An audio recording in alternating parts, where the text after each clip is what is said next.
I've heard people ask, why does Tony have How did you get out of the wormhole?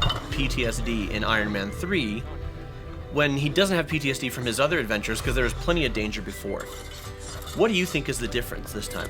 The difference this time is, for the first time, he accepted, I'm going to die.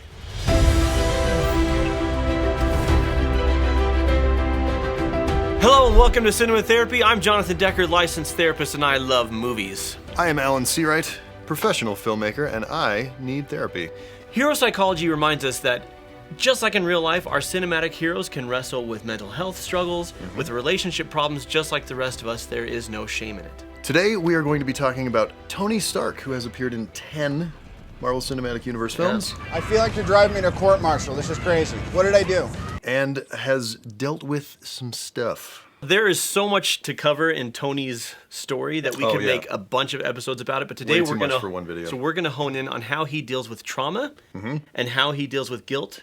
Okay. We'll touch a little bit on his narcissism and how he makes the journey from narcissist to egotist to decent human being and family man. Yeah. Yeah. So pretty along awesome. with trauma, we're touching on PTSD, right? Yeah, we'll be diving into Tony's PTSD in Iron Man 3 and how he copes with it. Let's go back to 2008. And Iron Man, it's hard to believe, unless you were a comics fan, who the hell is Iron Man? Do you remember this? Yeah, oh yeah, nobody knew who it was. I mean, I'm a nerd, so I had read a bunch of comics. I liked Iron Man as a character. Yeah, there's no money in Iron Man. And then Robert Downey Jr. was not where he's at today. He was insane. Because he was known for tremendous talent, but he kept going in and out of rehab, so all he could get was little indie films. Yeah.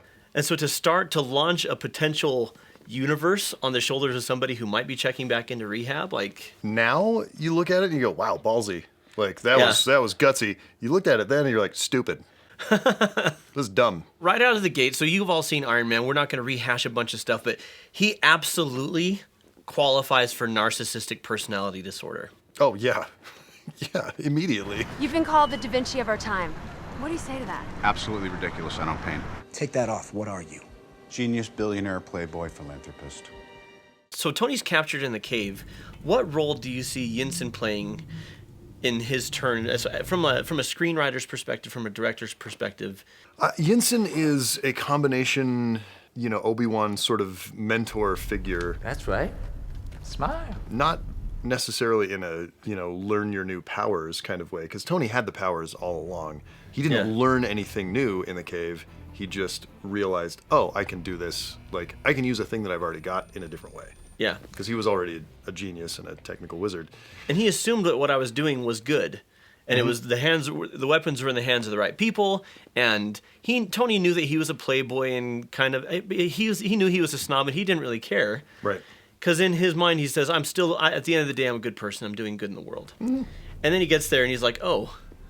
Maybe not so much. So what's Tony's paradigm shift with Yinsen morally? His paradigm shift with Yinsen is, Yinsen calls into question his morals, which is something that he'd never even bothered to question before. Because, he's always the smartest guy in the room. Yeah. Might makes right or smart makes right. So Yinsen gives this line. So you're a man who has everything and nothing. And Tony realizes that this lifestyle that he's been living with, fast cars and beautiful women and big explosions. Yeah. Michael Bay. He lives in a Michael Bay movie. And oh my gosh. Ultimately, he did. Kind of empty. Just got real. And that plants the seed that in the very first Marvel film that takes us all the way to Endgame. Yep. Is Tony is a man with everything and nothing because he doesn't have family. Yeah. Now, it's not even about, do you have a wife and kids? I mean, he does land there, but we see throughout the Marvel series as Tony builds a family in the Avengers. Yeah. And as he starts to surround himself with people instead of being a lone wolf. Right.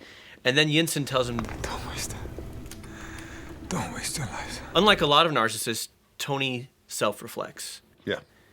And he says, I need to make some changes. And I love when he tells Pepper, And now that I'm trying to protect the people that I put in harm's way, you're going to walk out? You're gonna kill yourself, Tony. I'm not gonna be a part of it. so I want to talk about Tony's guilt, because Tony realizes, I've made the weapons that are being used by terrorists. Right. I've made the weapons that are killing our soldiers and killing innocent people. And he is full on pissed. Yeah. And so we get to what is my personal favorite scene in the first Iron Man film, where he realizes there's people on the other side of the world still being killed with his weapons. And we get maybe the world's best tooling up sequence. There's injustice being done and no one's going to do anything. Recent violence has been attributed to a group of foreign fighters referred to by locals as the I love that they augment with effects, like he's making a fist, like he's angry.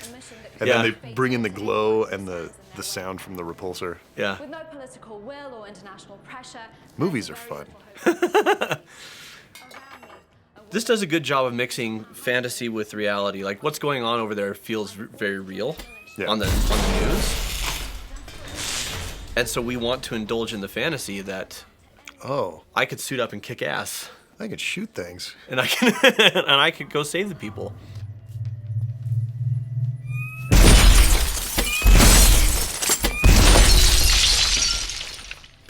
Talk to me about these effects and what you know about how it's done. Well, this is all a big CG suit tooling up. They put in a huge amount of work to make it all look realistic. And I mean, this is, these are now 13-year-old visual effects, and it looks 100% real to me. Like, I still can't pick, because some of this shot is him in an actual suit, and some of it is CG, and I can't pick the lines. Yeah. And, Sonic boom! When he goes like supersonic right there, did your theater cheered? Yeah. Oh, hell yeah. My theater exploded, man. Yeah. I was right there with him. Like, I don't remember if it was in this movie, but I know for certain in Avengers, I jumped up out of my seat and was clapping at one point. Yeah. Make your move, Reindeer Games. Because I'm that guy. I know you've been enjoying this because you've been watching it for several minutes. If you'd like to see more, you can. Just like, subscribe, and hit the bell. That'll rank us up in the algorithm. You'll get notifications. Everyone's happy. Boom. So let's talk. I want to talk about what is healthy guilt versus unhealthy guilt, because Tony definitely feels a tremendous amount of guilt here. And actually, right now, his guilt is rather healthy. Right. Later on in the series, it turns into a more unhealthy guilt. But healthy guilt is directed at a behavior. It's not directed at the self. Unhealthy guilt says, I'm a terrible person. I'm a loser. I suck. And if I believe that I suck, then I'm not even really going to try. It keeps me down. I'm garbage, so I might as well act like garbage. And you also believe that your actions are going to, if you believe that you suck, you believe that your actions are going to suck. And so you either don't do any actions or you don't do good ones. Yeah. Like, I can only do bad ones. And in Tony's case, he doesn't direct his guilt at himself. He directs it at the behavior. He says, well, what I was doing was wrong. I didn't realize it. Effective immediately, I am shutting down the weapons manufacturer division of Stark International. And I'm going to basically go out there and be the Lone Ranger, and I'll be Earth's defender, right? Mm-hmm. But he takes his guilt and he does something productive with it. And that is healthy guilt. Healthy guilt is directed at a behavior that you chose, that you can change, and you can do something to make amends. And if you can't do something to make amends, then at least you learn and change and don't repeat the mistakes of the past. And in Iron Man 1, he feels very healthy guilt, and it doesn't really damage his confidence. Yeah, I can fly. Later on, we're going to see Tony pretty broken. Can we talk about how Tony grows? So he starts as a full-on narcissist.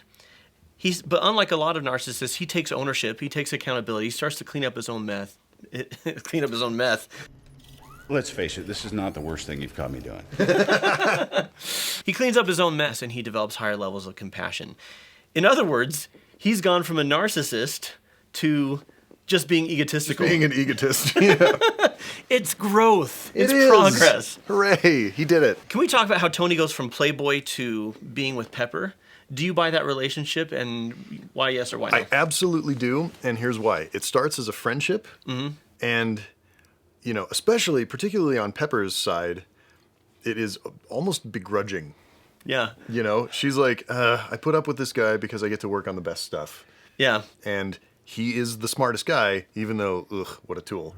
And the other That's enough of that. is not what you think. I want you to call for a press conference now. Yeah. And he charms women so well, and oh crap, he's charming me. You are the most capable, qualified, trustworthy person I've ever met. Yeah. And I personally have never had the Robert Downey Jr. charm cannon turned on me, but I can imagine that it's an overwhelming blast of charm. Yeah. You look great, you smell great. Oh, God. But I could fire you if that'd take the edge off. But yeah, because it starts as, you know, a begrudging friendship turning into a real friendship and mutual respect, and then progresses into something else. Even though he's, you know, constantly flirting with her. What's your social security number? 5. You know, she recognizes that that's just his playboy ways until, oh, it's not anymore. Yeah. This is actually real. I love how Iron Man 2 doesn't get enough credit for a lot of things. I mean, it is one of the lesser Marvel films, but there's a lot of great things in it, especially Tony and Pepper talking over each other. I do what? Excellent idea. I just figured this out. You run the company.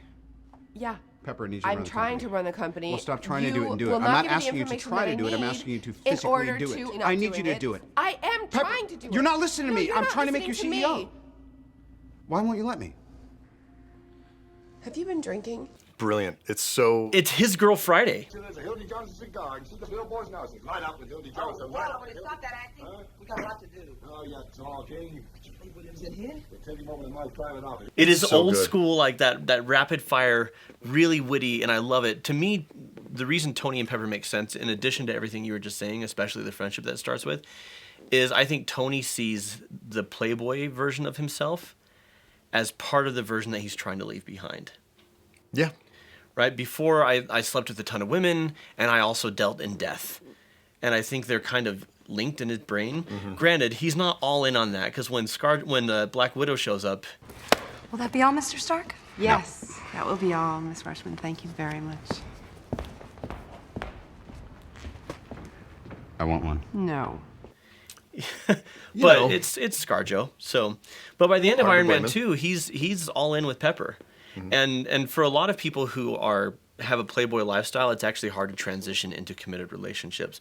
I actually buy that it's not hard for Tony because I think he's ready to leave all of that behind him as part of his growth. Right. It all feels very natural and not rushed, which is one of the benefits of, you know, telling a story over many, many films, is you get to do more of a TV pattern of character growth instead of a movie thing. Yeah.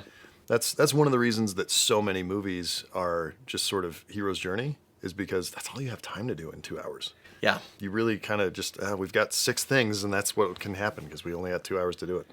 And with Marvel, it feels like long form storytelling. It feels like big budget television. You know, It really like does. Exceedingly big budget television. Yeah, it's But a you get very interesting thing. But you get a lot of time with all the characters, and it's really, really cool. Now, let's take a look at this. I've seen the footage. The only thing you really fight for is yourself. You're not the guy to make the sacrifice play, to lay down on a wire and let the other guy crawl over you. I think I would just cut one. Oh, the dialogue is so sharp. Always a way out. You know, you may not be a threat, but you better stop pretending to be a hero. Fair A point. hero? Like you? You're a laboratory experiment, Rogers. Tony's always got an Everything answer for special about everything. you came out of a bottle. So quick-witted. Alas, I admit. Breaking that moment down, from what we've seen so far, is Cap right? Absolutely. Why? Tony is not the guy to make the sacrifice play. He is going to think or talk his way out of it. Yeah. He's going to, he's going to cut the wire. A no-win situation is a possibility every commander may face. Has that never occurred to you? No, sir. It is not. Yeah. He's always got a way out. There's always a way out. And that's the thing is, Tony will face danger, but he's not truly laying his life on the line, at least in his own mind, because he's smart enough to get out of it. Like, I don't think Tony ever really thinks, and we see evidence of this throughout the films, like when he drives in the Grand Prix, right? Or when he flies the test suit up so high that he freezes. That he ices up, yeah. Yeah, and Jarvis is telling him not to, but he's like, I'll be fine. I'll be fine. I'll be fine. figure it out. In every situation, his narcissism and his ego is saying, I'll get out of this. Well, and the evidence suggests... I reprogrammed the simulation so it was possible to rescue the ship. What? He cheated. I changed the conditions of the test. Got a commendation for original thinking. I don't like to lose. You know, this is and he this dude's does. a scientist. Yeah. Like, my hypothesis is always correct. It is backed up by the evidence. Right. I always think my way out of things because I'm Tony Stark. Right. Have you met me? Tony Stark. I'm great. An intelligence organization that fears intelligence, historically not awesome. So Tony does prove Cap wrong later on, but before it's all been about fame, glory, his own ego. He loves the superhero life. He loves the adulation. it's good to be back. There is no secret identity. He loves the dancing girls in the Iron Man bikinis. Right. He loves the Iron Man branded popcorn Okay, from Lisa's here we go. Passion for Popcorn. Fantastic stuff. So here in the Battle of New York, Tony proves Cap wrong when he grabs the nuke and he flies it into the wormhole. But something happens here. One, he proves Cap wrong. He is the one to make the sacrifice play. He is the one to lay down his life for everybody else. But that's never something he's actually done before. Right. And Tony comes face to face with something, which is his own mortality, which he's always kept on the back burner and assumed he would come out on top. Here he's, I'm going to die. Yeah. And it affects him profoundly. I've heard people ask, why does Tony have PTSD in Iron Man 3 when he doesn't have PTSD from his other adventures, because there was plenty of danger before? What do you think is the difference this time? The difference this time is, for the first time, he accepted, I'm going to die. Yeah. There's no way out. I can't think my way out of this. The suit is dead. I'm in space. The wormhole's closing, and I'm gonna get hit with a nuclear blast. Yeah. I'm dead. I'm dead. There's nothing I can do. Yep. And that's never ever happened before. He's No. always had some kind of suit, something that he can pull. He's had some kind of trick he can play. He can talk his way out of something. He can make a joke. Yeah. There's nothing to do here. I've got a plan. I've either got a plan or I'll think on my feet and I'm smart enough to do it and I'll be fine. Here he's not. And that's what PTSD occurs when you think your world is safe and then you realize that it's not. Now, Tony knows that his world isn't safe, but he also thinks that he's smart enough to, he's not ever really in danger. The world is safe for him. Yeah. Because he can just build a suit. Right.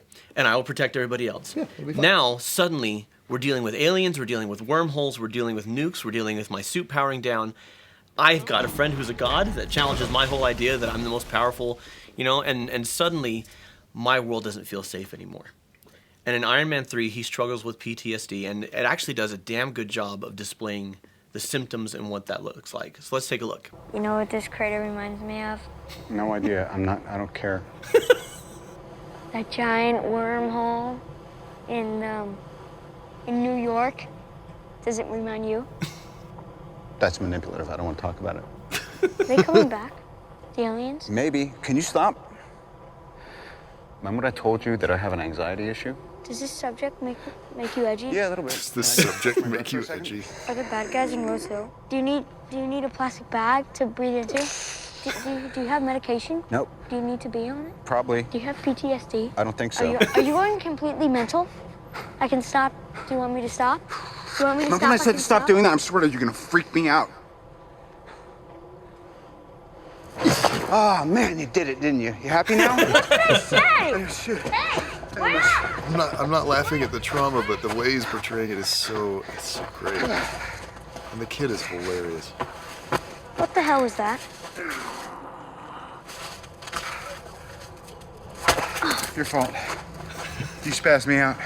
Tony's PTSD. He's trying to avoid reminders. I don't want to talk about New York. He's trying to avoid reminders, trying to avoid the triggers. He's got intense, not just emotional. I mean, he does have intense emotional reactions. There's also intense physical reaction. Yeah, he's having a full-on anxiety attack. Yeah. Breathing problems. He's literally sitting there talking to a kid. There is no safer place to be. Right. But just the reminders of it is bringing all of this up, right? Yeah.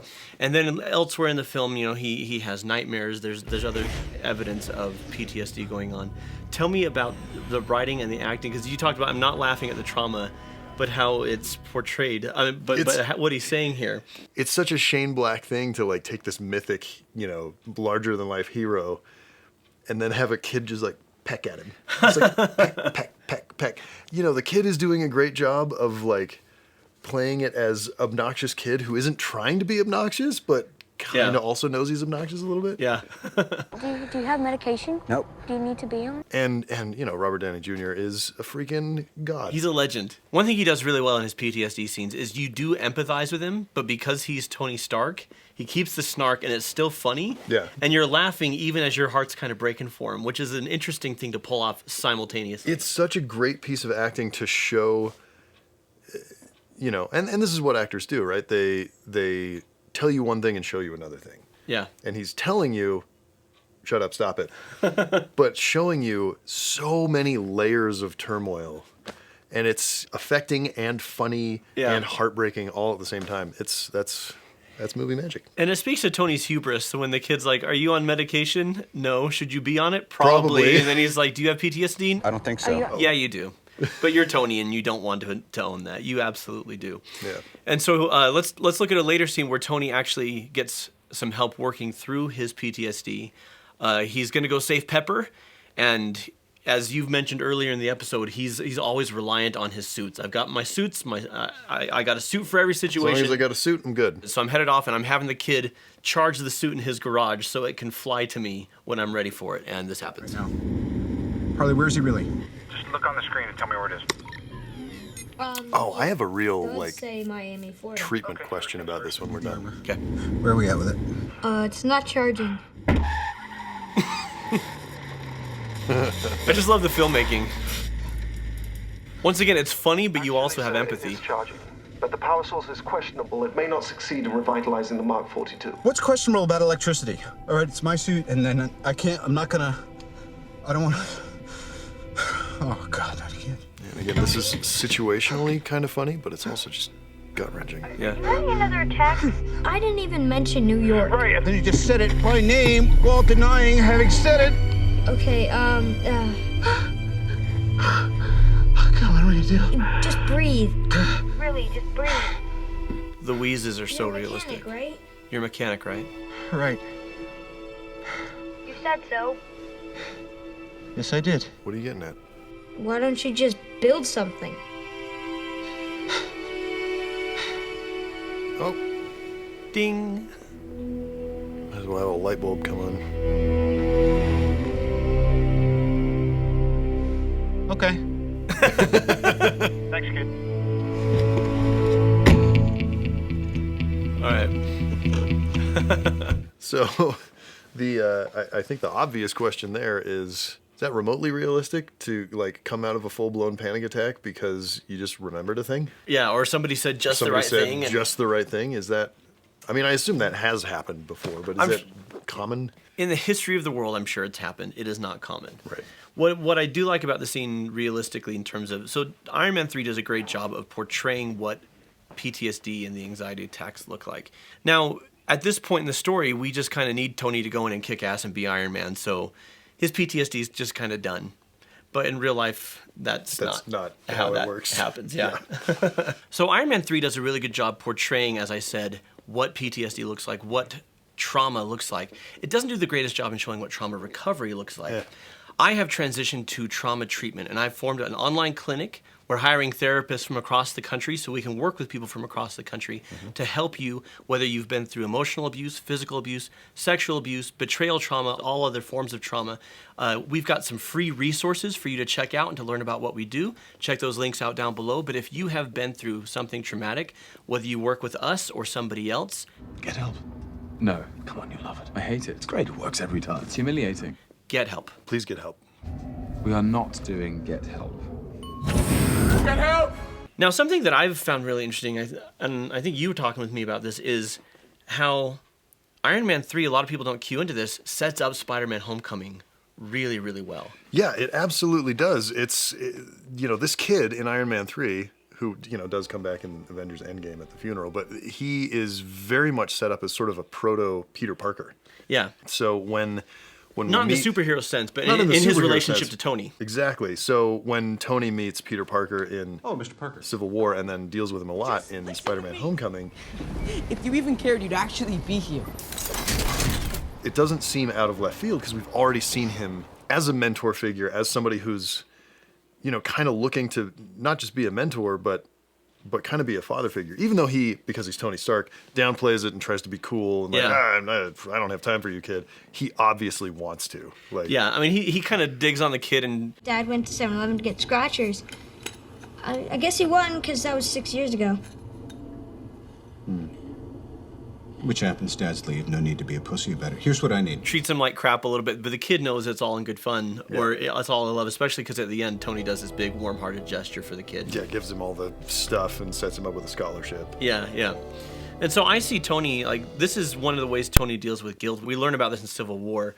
that there's a correlation between guilt and generosity. Tony wasn't seeking to be a mentor originally. He came across this kid by happenstance, but I do think this experience was so gratifying for Tony. Tony's need for a father figure, well, I can be what my father never was. Right. Right?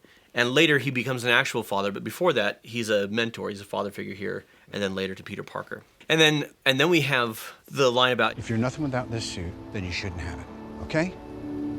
God, I sound like my dad. What do we see in Iron Man 3 that's set up for that? That's Tony, projecting onto Peter a little bit, but also, he feared that he was nothing without the suit. Like, literally, I mean, he's having a panic attack because he doesn't have his suit. Yeah. I'm nothing without the suit. And then the kid reminds him, no, you're still Tony Stark. And he goes, oh yeah, I'll just build something.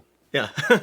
And because my power isn't my suit, my power is here, and it always was. Right. And he's trying to, I don't know if he's consciously trying to teach Peter Parker the same lesson that, suit ain't all that. You're still Spider-Man. Yeah. At the end of Iron Man 3, Tony's in a really good place. He's really solid. Yep. He's successfully managed his guilt. He's successfully managed his trauma. He stands on the edge of the cliff. He's got a new. He's taken the arc reactor out of his chest and gotten the shrapnel removed. Yeah, like he's good to be on his own. And now he's really just Iron Man because the Avengers need him. Mm-hmm. But he doesn't need to be Iron Man anymore. Right. And so he's fine until Wanda puts that vision in his head and he sees everybody laying there dead and dying. You could have saved us. And it brings everything right back. Everything right back. On the next Cinema Therapy episode, Psychology of a Hero, Tony Stark. I'm going to have someone learn from my mistakes and be a better hero than I was. I just wanted to be like you. And I wanted you to be better. And then he suffers probably the biggest blow of all, which is this. I don't want to go. I don't want to go, sir. Please.